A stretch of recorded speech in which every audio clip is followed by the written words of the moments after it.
The first subject we're going to cover that I think is real important is needles. Does anybody know what kind of needle they have in their machine right now? I say this, and the reason why is, you know what answers I usually get? No. Whatever came with the machine. Yeah. Oh, really? What is it? I don't know. Came with the machine. Well, when you reorder, what do you order? Well, there was a pack in the package. I just call and I give this item number right there. That's what I have. Okay, well, you know why? I did that too. I didn't know any different. And that's the packet I had. That's the one I would call in and reorder. Then when I was getting things stitching good on one product, but I didn't get the same results when I did the same design on something else, then I realized needles are important. So in my shop and in yours, you should always have ballpoints and sharps. You have to have both. When do you use one or the other? If that fabric has any stretch to it, t-shirts, sweatshirts, polos, if that fabric moves in any direction, you have to use a ballpoint. What is it called? Ballpoints. If your fabric doesn't stretch, bags, Carhartt jackets, caps, things that are really stiff and heavy and hard, then you're going to want to use a sharp needle, because we need that piercing power to get through those products. I'm going to show you real quick what happens. If we were to zoom in on a t-shirt or a sweatshirt or anything that stretches, the fabric is made up of multiple loops, right? So here's your needle.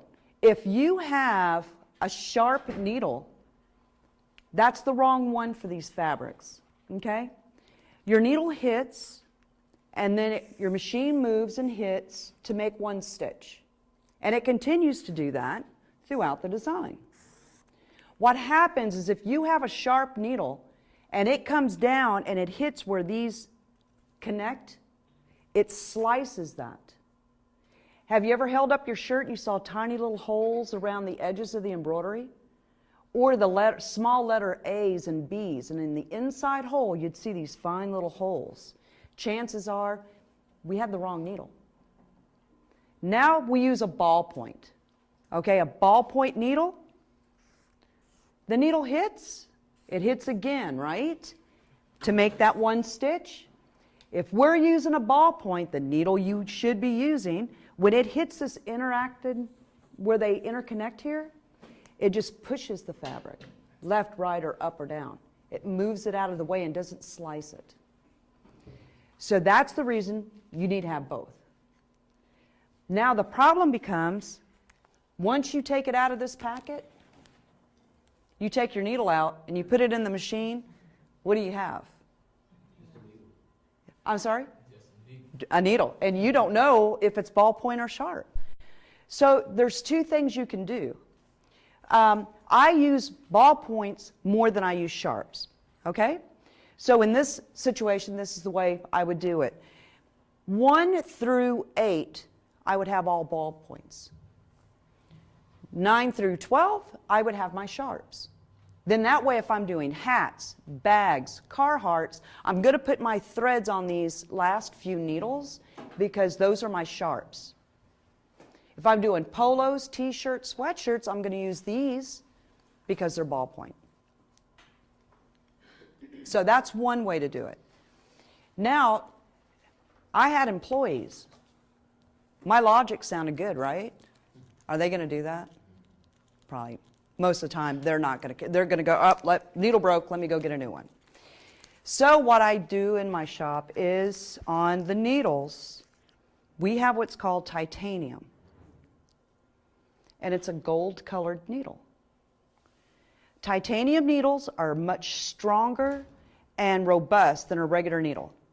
So if I'm going to have something that strong and that robust, I'm probably going to need it as sharp to go through ball caps, Carhartt, so it doesn't flex and break.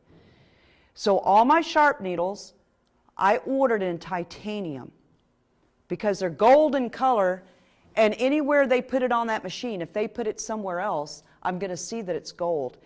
And we can't use that on a polo because it's definitely my sharp needle. And I like the titanium because I can get better results with hats, which we're going to cover that later on today. But how many of you are having issues with hats on the seam?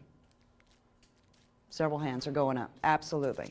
I'm going to show you some tricks to make it just smooth right over those seams. But anyway, let's stick with the needles at the moment. These are the needle sizes. With your machine, almost everybody gets the 7511. That's what the manufacturers pack in your machine. Basically, the 11 is the American measurement of the needle. The 75 is the European measurement, okay?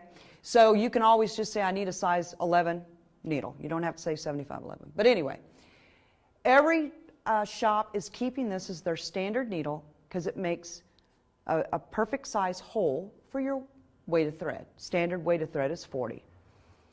However, how many of you are getting a lot of moisture management shirts? The dry wicking fabrics. Almost everybody's hands going up. 90% of our customers now are ordering the dry wick, which is a whole different animal to deal with, which I'm going to show you the tips and tricks to make it not bunch up anymore, okay? However, with those fabrics, they're so thin. 7511 is really too big. That's part of our problem. We're using a 7511 needle because it's standard.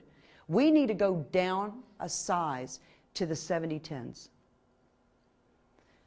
Now I'm talking about 3 different needles. Now a different size and a ball and a sharp. Now, no longer in my shop would the 7511 be standard. All my needles would be 7010s. It can go through moisture management perfectly, but it can also do t-shirts, sweatshirts, regular polos, all those other products that I'm using every day anyway. So it is strong enough for that. So no longer would 7511 be my standard. 7010s. And I'm going to get those in the ballpoint because it's a moisture management shirt. It's got stretch. You can't use a sharp needle on those. Now the 8012 is a needle that I use in my titanium for hats. The 8012 needle is a little bit bigger, but it has that strong piercing power to go through the seam of those hats, because that's our biggest issue, is that seam in the middle. We have more needles that break, or we have stitches that don't form as good, because the 7511's the needle goes down but then flexes a little. And you'll notice some of your lettering and things just aren't that crisp over the seam. The needle flexed. You have an 8012, it's going to overwrite that and it's going to go in, and in the titanium. So, if I had my shop today, 7010s in my ballpoints, 8012s in my sharps. 8012s are good for my Carhartt jackets and bags and things that are really thick and hard to go through anyway. Okay? So that, in my shop, that would be the standard.